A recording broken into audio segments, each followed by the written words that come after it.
પ્રધાનમંત્રી નરેન્દ્ર મોદીએ મુંબઈમાં ઇન્ડિયા મેરીટાઈમ લીડર્સ કોન્ક્લેવને કર્યું સંબોધિત। 2 લાખ કરોડથી વધુ રકમની શિપિંગ ક્ષેત્રને સંલગ્ન વિવિધ અભિયાનનું કર્યું ઉદ્ઘાટન।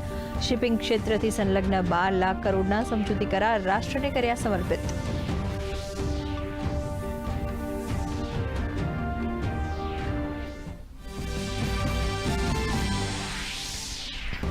સેનાના સર્વોચ્ચ કમાન્ડરે હરિયાણાના અંબાલા ખાતેથી રાફેલમાં ભરી ઉડાન। 2 ભિન્ન પ્રકારના લડાકુ વિમાનમાં ઉડાન ભરનારા પ્રથમ રાષ્ટ્રપતિ બન્યા દ્રૌપદી મુર્મુ। રાષ્ટ્રપતિએ કહ્યું, મારા માટે અવિસ્મરણીય અવસર।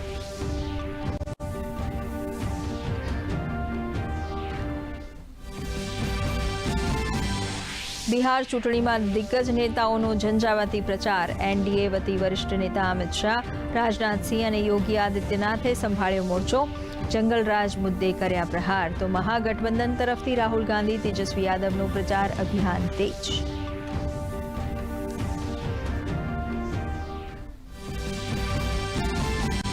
પ્રધાનમંત્રી નરેન્દ્ર મોદી આવતીકાલથી ગુજરાતના 2 દિવસના પ્રવાસે 31મીએ એકતાનગર ખાતે એકતા દિવસના ઉજવણી સમારંભમાં લેશે ભાગ। રૂપિયા 1200 કરોડથી વધુ રકમના વિકાસ કાર્યોની આપશે ભેટ।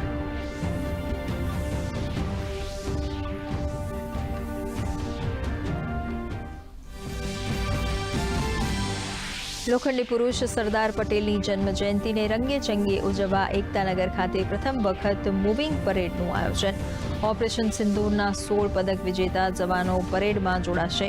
રાજ્યોની સિદ્ધિઓ દર્શાવતા એકત્વ થીમ પર આધારિત 10 ટેબ્લો લેશે ભાગ। કેવડિયા ખાતે તડામાર તૈયારીઓ।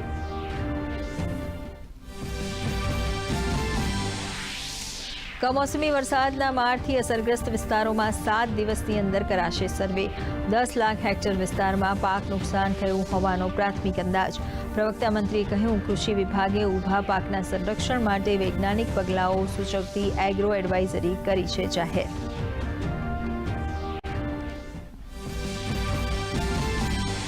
રાજ્યમાં ઠંડા પવન સાથે વરસાદી માહોલ। છેલ્લા 24 કલાકમાં ડીસા, દિયોદર 2 ઇંચ તો અમીરગઢ, સુઈગામ, દાંતીવાડા અને કાંકરેજમાં 1 ઇંચ કરતાં વધુ વરસાદ। આવતીકાલે પોરબંદર, જૂનાગઢ, ગીર સોમનાથ, અમરેલી અને ભાવનગરમાં અતિભારે વરસાદની આગાહીને પગલે ઓરેન્જ એલર્ટ।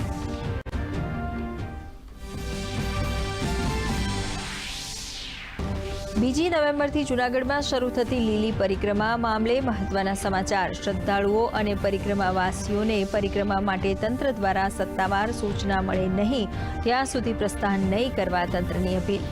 રૂટ પર કાદવ કીચડ સર્જાતા તંત્રની મુશ્કેલીમાં થયો વધારો।